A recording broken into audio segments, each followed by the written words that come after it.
tadi bicara tentang tabernakel, kemudian yang ini bicara tentang bait suci. Pada tahun-tahun berikutnya, setelah tabernakel itu berlalu, Raja Daud memperoleh izin untuk mendirikan bait suci yang permanen.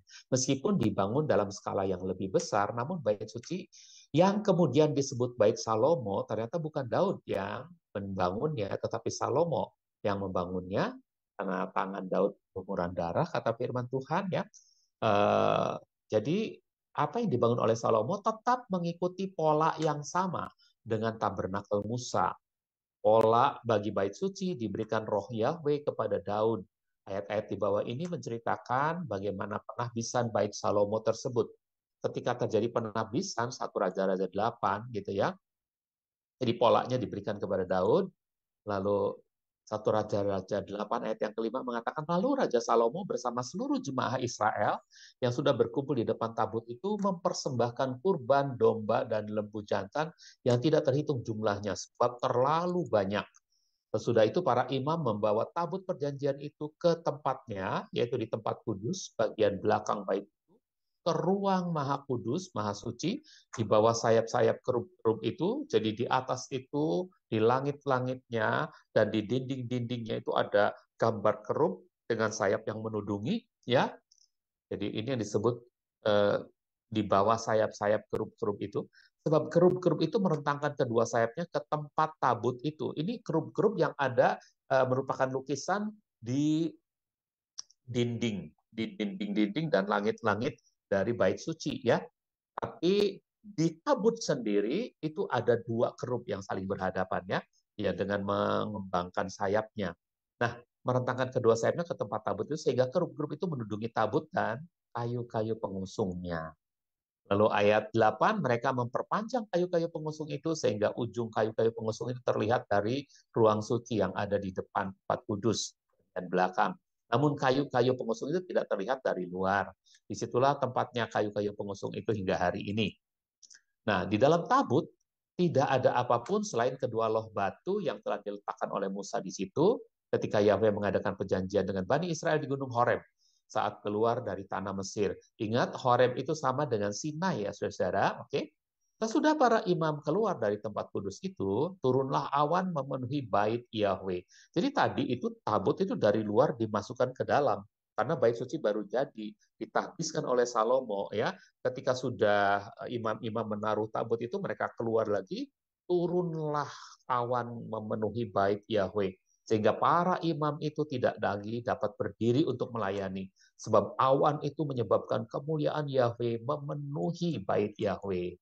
Nah, satu hal yang istimewa pada bait suci adalah bahwa para pembangunnya beranggapan bahwa ini adalah tempat permanen bagi kediaman hadirat Elohim.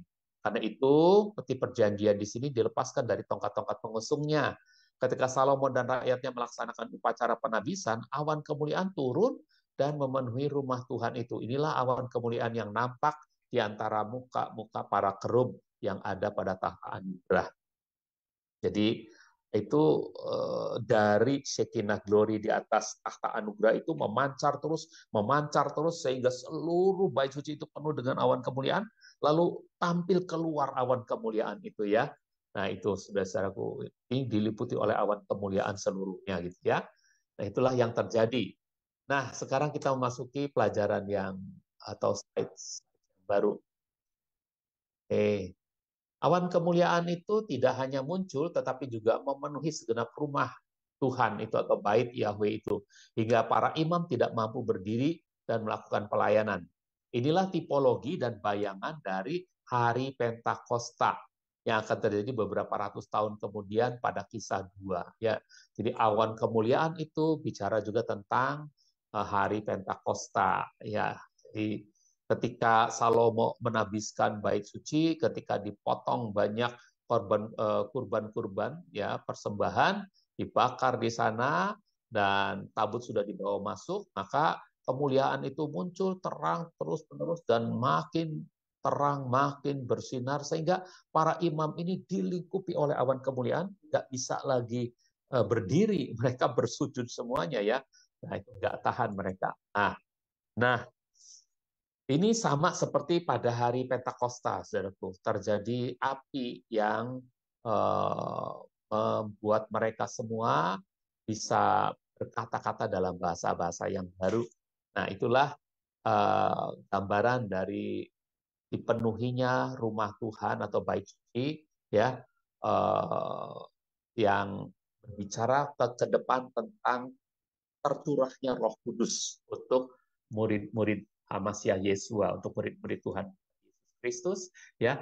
Rakyat Salomo pada saat itu tidak tahu menahu tentang Elohim yang akan mencurahkan Roh Kudus ke atas setiap kita sebagai tabernakel jasmani yang adalah baitnya. Karena murid-murid Kristus itu dikatakan mereka adalah bait Roh Kudus, tempat kediaman Roh Kudus, tabernakel yang jasmani yang ada di bumi ini. Kalau kita adalah tabernakel, maka di sini, di hidup kita ini, Tuhan mau berhadirat. Ya, Tuhan mau berhadirat. Kita adalah baitnya. Jangan sampai kita lupa, saudara. Oke? Lalu ada visi yang berikut, ya, bukan hanya soal tabernakel, kemudian bait suci. Ternyata Yesaya mendapatkan sebuah penglihatan. Dalam Yesaya 6 ayat 1 sampai 4, coba kita baca ya. Ayat 1 dan 2 dulu.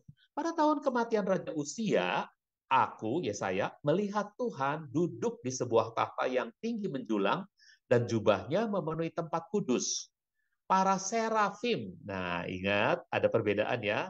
Tadi di bait suci maupun di tabernakel, kerubim, kerub. Kalau ini serafim, seraf. Im itu akhiran jamak ya. Kalau kerubim nggak boleh kita sebut para sebetulnya. Di sini serafim salah. Para seraf mestinya ya. Nah, para seraf berdiri di atasnya. Kalau im itu udah banyak. Jadi nggak usah pakai kata para lagi kalau mau serafim. Ya, serafim berdiri di atasnya, masing-masing memiliki 6 sayap. 2 sayap menutup wajahnya, 2 sayap menutup kakinya, dan 2 sayap lagi untuk terbang. Jadi Yesaya melihat ada tahta tinggi menjulang, lalu di atasnya ada para seraf atau serafim. Serafim itu punya 6 sayap. 2 sayap menutupi wajahnya, 2 sayap apa tadi? 2 sayap menutupi kakinya, dan 2 sayap lagi untuk terbang. 2 sayap lagi untuk terbang. 2 sayap menutupi kakinya. Ya mungkin gambarannya kalau mau lebih jelas melihat gambar yang ini. Ini dulu dah ya. Yang satu berseru kepada yang lain katanya, kudus, kudus, kuduslah Yahweh Sebaot. Perhatikan, yang satu berseru kepada yang lain. Jadi seraf itu tidak berseru kepada Yahweh, tidak. Tapi mereka berseru satu sama lain, gitu ya. Mereka berseru satu sama lain, kudus, kuduslah Yahweh Sebaot. Seluruh bumi penuh kemuliaannya. Maka berguncanglah alas ambang pintu karena suara yang berseru-seru itu.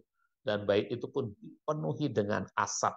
Jadi apa yang dilihat oleh Yesaya adalah ketika para seraf itu berseru kudus, kudus, kudus. Ini artinya waktu mereka memuji, ya, memuji itu adalah memperkatakan di antara mereka tentang kebesaran Tuhan. Jadi mereka tidak mengatakannya kepada Tuhan, tapi mereka sedang memperkatakan di antara mereka tentang kebesaran Tuhan. Ya. Nah, maka berguncanglah alas ambang pintu. Ya, alas ambang pintu. Jadi pintu itu ada alasnya, ya. Ambang itu ada tiangnya juga, dan tiangnya itu ya itu berguncang, ya, berguncang karena suara yang berseru-seru itu. Dan bait itu pun dipenuhi dengan asap. Itu yang terlihat oleh Yesaya. Dalam visi Yesaya terlihat malaikat yang berbeda yang disebut serafim. Serafim adalah malaikat bersayap 6.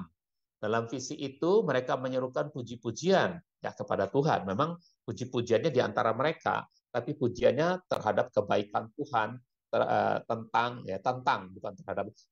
kebaikan Tuhan, tentang kesetiaan Tuhan gitu ya, tentang kemahabesaran Tuhan ya. Nah, itu mereka puji terus, tapi di antara mereka. Ya, catat, para malaikat itu berseru, tidak berseru langsung tertuju kepada Tuhan, tetapi kepada satu sama lain. Ini catatan pentingnya, saudara-saudara, yang ditekankan oleh penulis pelajaran ini. Mereka memperkatakan perkataan yang ditujukan kepada sesama, gitu ya. Saling berserunya mereka mendatangkan kemuliaan Tuhan yang nampak secara fisik berupa asap atau awan kemuliaan. Coba lihat gambarnya dulu. Ini 2 sayap menutupi wajahnya, 2 sayap menutupi kakinya, dan 2 sayap untuk terbang. Lalu mereka ini memperkatakan kudus, kuduslah Tuhan, ya, Yahweh Sebaot, Yahweh semesta alam. Kudus, kuduslah Yahweh semesta alam. Itu yang dilakukan oleh para seraf. Jadi mereka saling berbicara satu sama lain. Dari ke-6 dilihat oleh Yesaya itu saling berbicara satu sama lain. Oke, beda dengan kerum. Kerum itu berhadapan-hadapan, tidak kelihatan ada pembicaraannya, tetapi sayap yang dikembangkan itu juga sedang menyatakan pujian di antara mereka.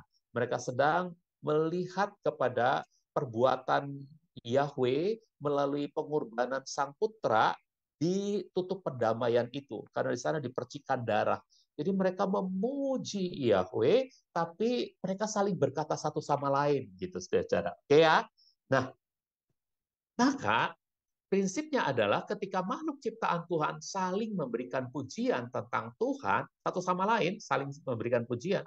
Hal itu menarik roh Elohim ke tengah-tengah pujian tersebut. Sebagaimana dituliskan dalam Mazmur 22 ayat 3. Kita baca Mazmur 22 ayat 3. Saudara coba dengan bersuara di mulut saudara. Nggak usah dibuka mic-nya, enggak apa-apa. Kita baca ya. Namun engkaulah yang kudus, yang bersemayam di atas puji-pujian Israel. Jadi kalau umat Israel memuji-muji Tuhan, saling mengungkapkan seruan satu sama lain. Mereka berseru satu sama lain. Dan yang mereka serukan adalah kebesaran Tuhan, kebaikan Tuhan, kesetiaan Tuhan, ya, perbuatan-perbuatan Tuhan yang ajaib. Mereka serukan itu artinya mereka sedang memuji Tuhan. Nah, ketika itu terjadi, maka itu akan menarik hadirat Tuhan, hadirat Elohim ke tengah-tengah pujian tersebut. Nah,